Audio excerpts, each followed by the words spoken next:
I think it's finally time that we talk about metabolic bone disease. I'll talk about what it is, how to prevent it, and how to treat it. Thanks for stopping by. You're watching Midwest Lizard Mom. Before I get into this, I would like to issue a disclaimer.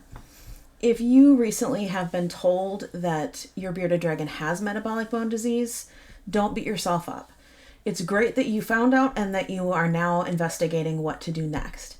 So just know that it does happen to people because they might have been given wrong information or lack of information. But that's what we're going to talk about, is how to avoid getting metabolic bone disease as well. So I just wanted to say, don't beat yourself up. I'm really proud of you for wanting to do something about it, though, so then it won't continue to get worse. And if you get another bearded dragon, then you'll have them start off with a wonderful beginning. Let's get to it. If you Google metabolic bone disease, you'll see it's a serious condition that results from not providing the correct diet with calcium plus D3 and UVB lighting for your reptile.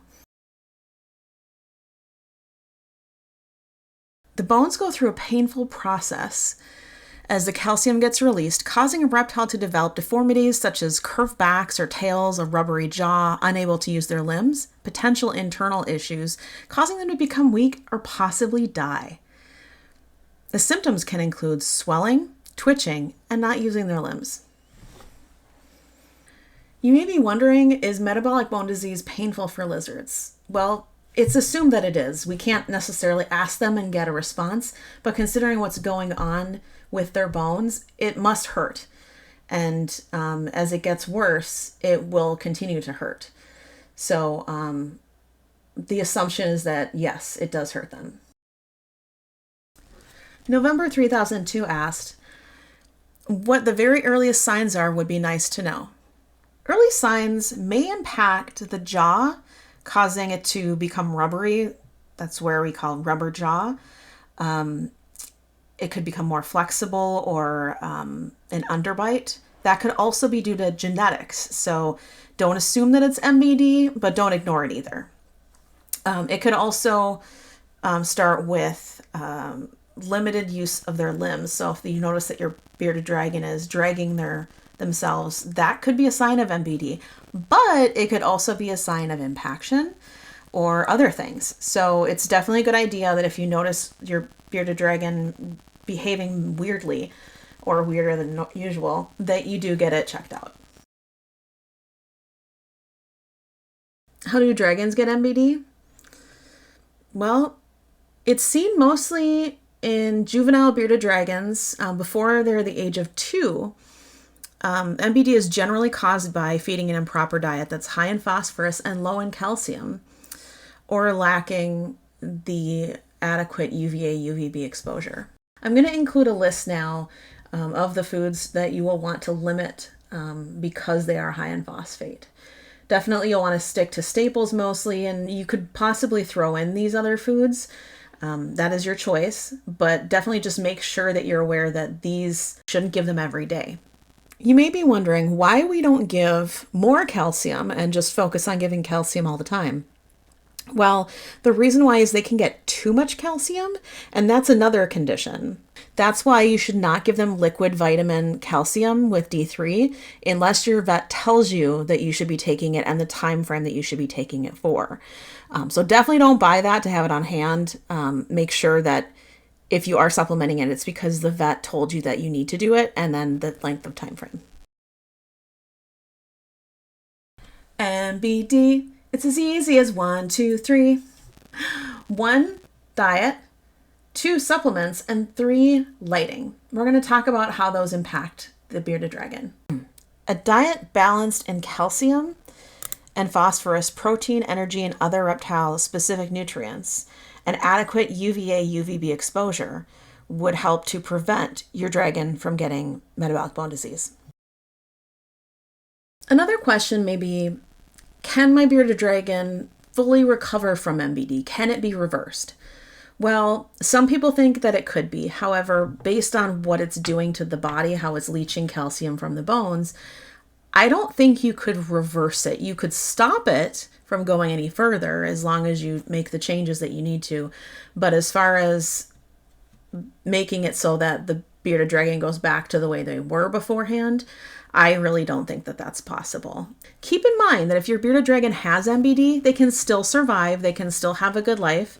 It's just important to make the changes now so that it won't get any worse. You'll also want to make sure that you adjust their enclosure so that it has the correct setup so they don't hurt themselves. So if they have limited mobility, you'll definitely want to make sure that you don't have any platforms that are too high. You shouldn't do that anyway, but just make sure that you limit the height so that the bearded dragon doesn't fall and get hurt, because their bones are going to be more brittle if they have MBD. There is something to be said for having a good reptile vet. So before you have any issues with your bearded dragon, because you never may, it's a good idea to make sure that you find a good exotic vet in your area. Make sure that that vet does see reptiles on a regular basis, that they are trained in that, so that if you do have any issues that come up, you can take them to the vet.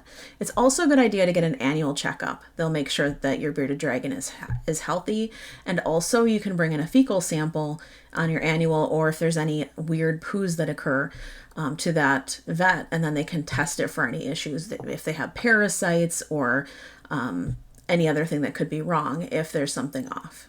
You may want to consider getting an adult bearded dragon for your first reptile if you are going to get a bearded dragon.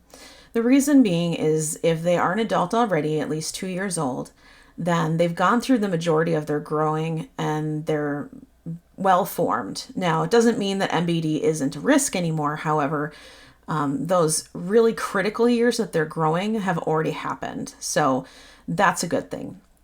The other thing is that there are often bearded dragons up for adoption, and I think the reason for that is that people get them because they're labeled as an easy reptile, and they're easy to handle because they have great temperaments, typically, but of course they all have their own personalities.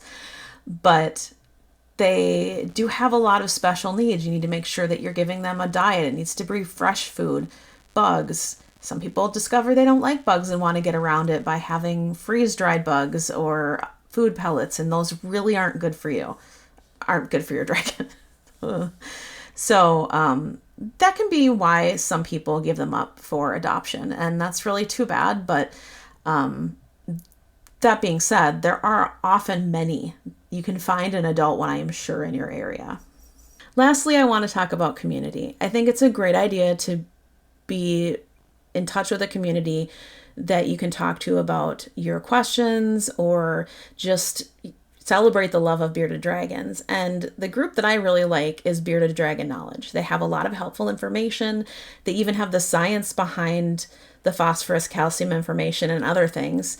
They have a lot of information on parasites or anything else that happens, as well as husbandry setups, food, diet, so many things. And also they love bearded dragons. It's very clear. And the people that are there are also there because they love bearded dragons and want to give them the best life. So I really recommend them.